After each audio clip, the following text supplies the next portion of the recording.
We are so lucky to live in Aotearoa, this gem of a country on this gem of a planet, and what a lovely part of New Zealand we live in, here in Paremoremo. With climate change and all the problems that beset our modern world, local communities will become ever more important for the way ahead and will be likely on the forefront of real change and innovation in the way we live. Many people yearn for more purpose and connectedness with others and to live in harmony with the natural world. Here in this paradise, we have a group that strives to do just that. Sustainable Paremoremo.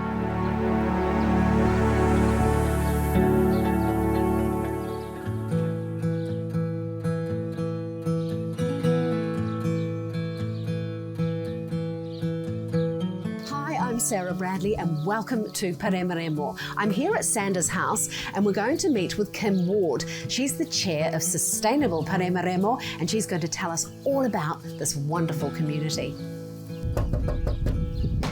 Hi Sarah, how are you? Very well, how are you, Kim? I'm good, thanks. So what's the history of this residence? Okay, so this was one of the original farmhouses on the reserve. It was a farm and it was going to be bowled. We thought it would be a great venue for a community hub, and so put it to the Upper Harbour Board, and we signed a lease in 2014. Kim, tell us a brief history of Sustainable Paremoremo. So Barb Cooper, who was living in the area and still is, kicked it off back in 2007. She was happy to gather a group of people together and talk about things like tree planting and pest eradication and just improving, the overall environment in Parry.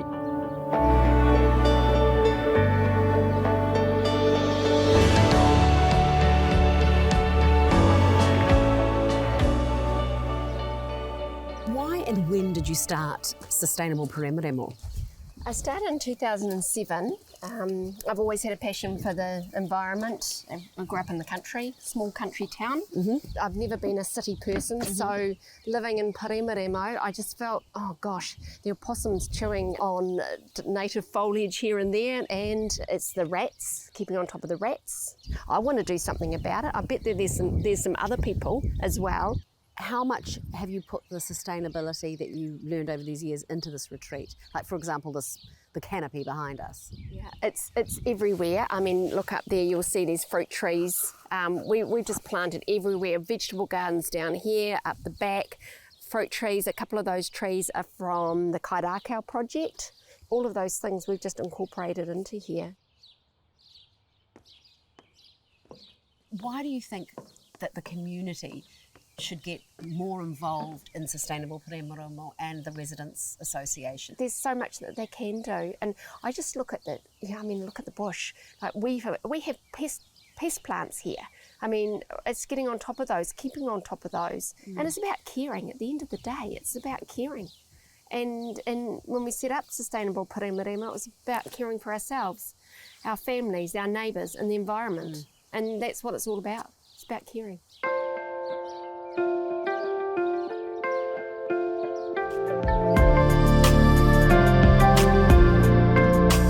How bad are the pests here in Paremoremo, and what are the main pests? They're much the same as they are in most of New Zealand, rats obviously being the big one. Possums also, to a lesser degree stoats.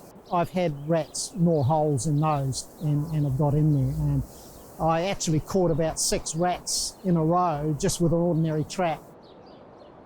One of the big things about the whole pest control effort is that we're sitting in the Northwest Wild Link, which is a link between all the Gulf Sanctuary Islands like Little Barrier and Tiritiri-Matangi, all the way through to the Waitakaris there. So hopefully it allows a corridor then for wildlife to travel each way through little patches of bush and things that are largely predator-free. The Upper Harbour network includes Albany, Greenhithe, all the areas and across over to Hobsonville, etc. And then that sits inside of another larger network which is called the Northwest Wildlife Link. What the vision is, and it started 15 years ago, is the birds need to be able to fly. They don't fly across big open areas and big expanses of houses and no trees. They need a link. So to get them from Tiri Matangi and Little Barrier and where we're breeding our birds and across to link them to Waitakere Forest and out to Kumu to those forests, the Upper Harbour Network, and it's a series of links which joins the things together. So we're a very integral big green part right slap down in the middle. Parry is the largest bit of green in the middle of that.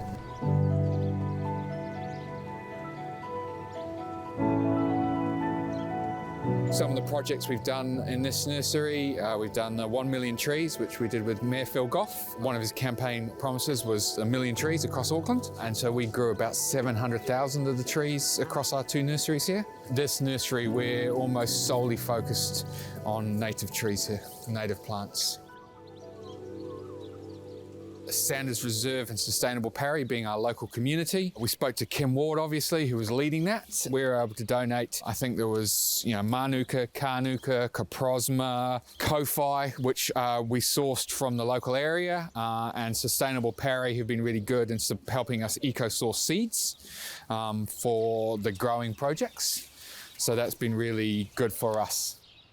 What type of work do the Tāne do here in the nursery? So they do seed preparation. They actually plant the seedlings and they grow them in, pumice growing media. Once they're at a certain size, they'll prick them out and they'll transfer them to basically larger and larger pots, and we'll grow them all the way up to they're ready for planting. So what's the purpose of the industries here in the prison? So our main focus obviously is getting guys engaged in employment. So the Tāne here, the workers, we give them qualifications. So all of the men in the nursery area are doing qualifications through primary ITO. Some of them have got up to level 3, level 4, New Zealand certificates. So some really high level qualifications. With our focus on getting them prepared for when they leave here. So someone in stable employment is 35% less likely to reoffend when they get out. All this gets donated, right? Yeah, so a little bit gets used in the unit by the men who grow it, obviously healthy eating. We also use some of it in our kitchens, again, helping reduce costs. Nick here, the instructor, has worked with the local community who have donated a lot of bikes to us. There's some bike drives that they organise that usually get dropped off at the Parry Hall, and Nick will go up and collect them, come down, bring them, and him and his workers will refurb them. And what we do is we sort of cannibalise other bikes, so it's sort of a self-sustaining project. What happens to the bikes once they're fixed? Yeah, so we've got a women's refuge that we donate to quite a lot, Oranga Tamahiki as well, we donate to those. Just a whole variety of charities. I think we've donated over 1,000 bikes back to charity. Currently, I'm organising trees for the park and trees for landowners up and down the valley. Got some of the trees right Some of the trees are behind us. So here. what are these trees? These ones are called karamu or Caprosma robusta, they call them technically. All natives? These are all native, and they're all eco-sourced within the area, as it were, so that's important. You are working with something called CVNZ. Community Volunteers of New Zealand. All right. It's a partially volunteer organisation, and they organise for groups of corporate people to come and work in various projects on the parks, planting, Yes. keeping areas tidy. We've had 2 plantings, 15 people threw 500 trees in the morning. Had another group about a week and a half ago threw on about 800 trees. They've been doing a lot of planting. What does having these native trees bring to the environment? Well, it brings in the insects, the birds. In 15 years or so, this could well be full of tui, and whether we get kokaka over here, I'm not quite sure, but we stand a chance of it. They'll bring back all the fantails, white eyes, little wax eyes. They'll be flitting around here come the springtime. Savannah, what is the Kairako project? It's a food tree project. We're gathering remnants from old orchards, and we're getting little bits of fruiting wood off those very, very old trees, 80 to 100-year-old trees. Wonderful. Yep, and then we graft them onto rootstocks. So we save those trees, we get a copy of those trees, and we aim to pop them up on our local reserve to keep them preserved, and then we can graft off them again. And then we add in all sorts of other food trees that can be planted, or grow here in Auckland, because not everything can grow. There's stuff in the South Island that's freezing. Yeah, exactly. Yeah. So just the Auckland climatic fruit trees really, and native plants as well, including the medicinal Rongoa Māori traditional healing system. So popping all that together in one place so that school children can come and learn from that, all in one place. What would be great to see from people out in the community? I've already seen it, because we've done a lot of rallying around over the last sort of couple of years. I just need to see their support, really. You know, I need them to write in when we have to do submissions, or So at the moment we can submit on the Upper Harbour local draft plan, and also to ring us if they've got an apple tree in their backyard, or an old that they'd like you to take a graft from. Yep. So we've done that over the years, and we have got a map of Parry where they all are. But I know there's more, because this was all orchards, back in the day.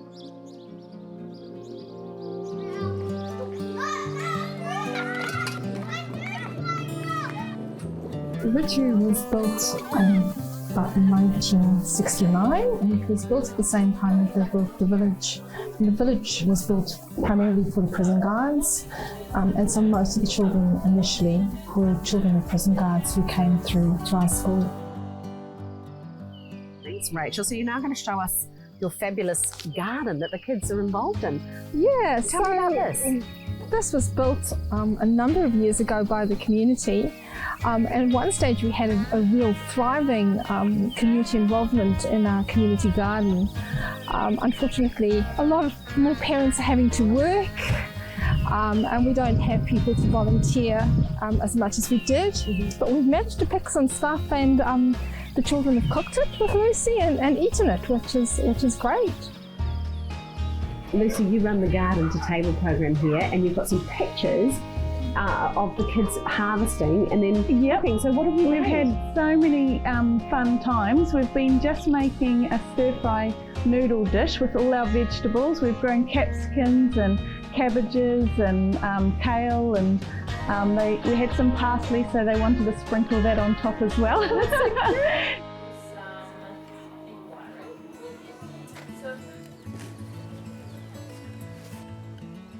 Being a newcomer, you got no friends, you know nothing about the place, but we are trying to educate them, tell them, this is the Kiwi way. I can see that they established the community spirit and also the sense of belonging. This is their place, and they know how lucky they are to be able to live in New Zealand. How many trees are you planting here today? Well, I think it's 800. My goodness. Well, that's a lot of trees. Well, I'm sure they can finish it.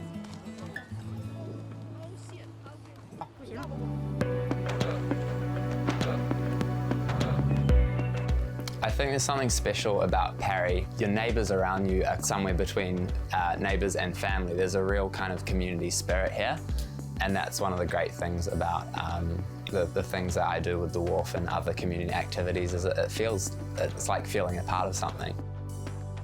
Once a year I organise a working bee where we go down, and mostly consists of weeding and picking up rubbish, but I also just, take walks down there weekly, making sure that there's, if there's any damage or maintenance that needs doing, and, telling the council. Sustainability to me is about making sure that these public spaces such as the Wharf and our reserves and communities are going to be in a good state to be enjoyed by all generations to come.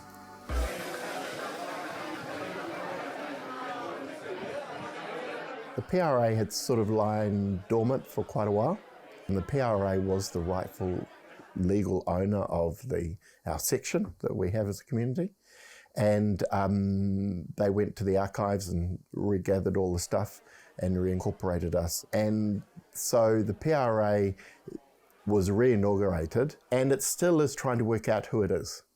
And the reason for that is that if you go back prior to Sus Pari, a lot of what Sus Pari is doing, from a social point of view, the PRA did. It was the centre of the community. PRA sort of went dormant and Sus Pari started, and it's become the heart of our community. We represent the community when it comes to politics, speaking formally on behalf of the community about footpaths or crossings or speed limits or all those sorts of things. I think as a community we need to take our future into our hands and make it happen, rather than just expect Auckland City to make it happen for us, because if I look at the last 5 to 10 years, they don't. It's all about how passionate we are about what we change and what we create. And Sus Pari is a really good example of that. I mean, there's a lot that they do. Success begets success, and they get funding and they achieve things. Pickers, they put their neck out and arrange to get a house on there and a whole lot of things. So, and I think we need to take that same spirit into the other areas, which are where PRA are, and shoot for something.